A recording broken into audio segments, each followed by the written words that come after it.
One of the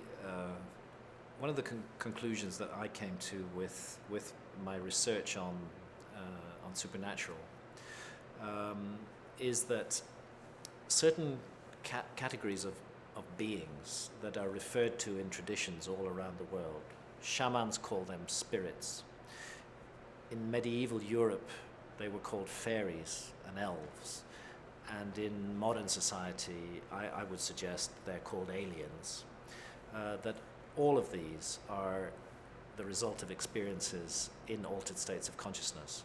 And that if we are in the alert, problem-solving mode of consciousness, we are not going to have those experiences. But in an altered state of consciousness, there's a remarkable unanimity and uniformity and similarity amongst these three supposedly different categories of beings: spirits, fairies, and so-called aliens today. I really went into this in some depth in my research, and I found that there are really astonishing similarities amongst these three categories of beings. Very commonly, shamans, just as we saw from the painted caves, will encounter a spirit being in a therianthropic form, part animal and part human. I was astonished to discover that fairies in medieval Europe were also very frequently encountered in that form. And I have a woodcut from Holland in the 15th century on my desk, which shows a group of fairies dancing in a ring. And if you look closely at them, you see that they are therianthropes, that they have horns and hooves, that they're part animal and part human. And again, in the modern phenomenon of alien abductions, and we have massive documentation on this as a result of John Mack's work, for example. Very frequently, the abductee will first see a being who is an animal, or part animal and part human in form, later perhaps transforms into the more familiar grey type of entity. So there's that common motif running through all three of these experiences. What were fairies best known for and feared for in medieval Europe? It was abducting human beings. What are aliens today best known and feared for? Abductions. What happens with shamans? Very frequently they experience an abduction into the spirit world. It's their first encounter. What about the issue of interbreeding with supernatural beings? I know the cases of shamans who have a sexual partner in the spirit world, a wife, even children in the spirit world. Fairies were constantly amorous towards human beings and would have sexual encounters, and babies would be created. And again, this is a standard motif of modern alien abductions. So one can go through these astonishing similarities in enormous depth, and the conclusion that I came to is that all of these are essentially the same experience, just being viewed through slightly different cultural spectacles.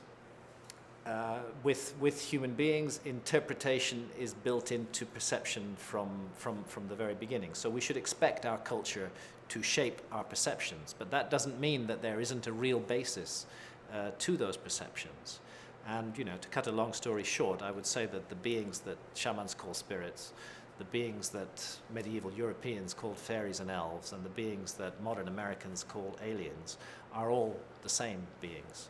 That everybody who has encountered these beings in whatever period of history or whatever culture it takes place has done so through the medium of an altered state of consciousness.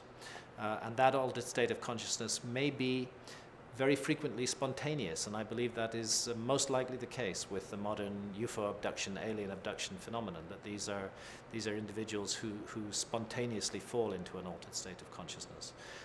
Or it may be induced by a variety of techniques. Again, electromagnetism is interesting. We have situations where fairies were most commonly seen around megalithic sites in ancient Europe. Maybe those huge megalithic constructions, Stonehenge and Avebury and other such places, were built where they were built because there's some phenomenon in the earth, some energy of the earth, perhaps an electromagnetic energy, which affects human consciousness and opens that doorway into another realm. This may account for why in some situations supernatural experiences are shared by very large groups of people, as for example at Fatima in Portugal, I think it was 1917, if I remember the date correctly, where up to 70,000 people all saw the same supposedly supernatural phenomena. How would we explain that? It's unlikely that all 70,000 were spontaneously entering an altered state at the same time. They clearly weren't taking mushrooms or ayahuasca, not all 70,000 of them. But maybe there was some environmental effect present in that place at that time which affected the consciousness of that large group of people and briefly pulled apart the veil that separates this realm from other realms and allowed them to see through.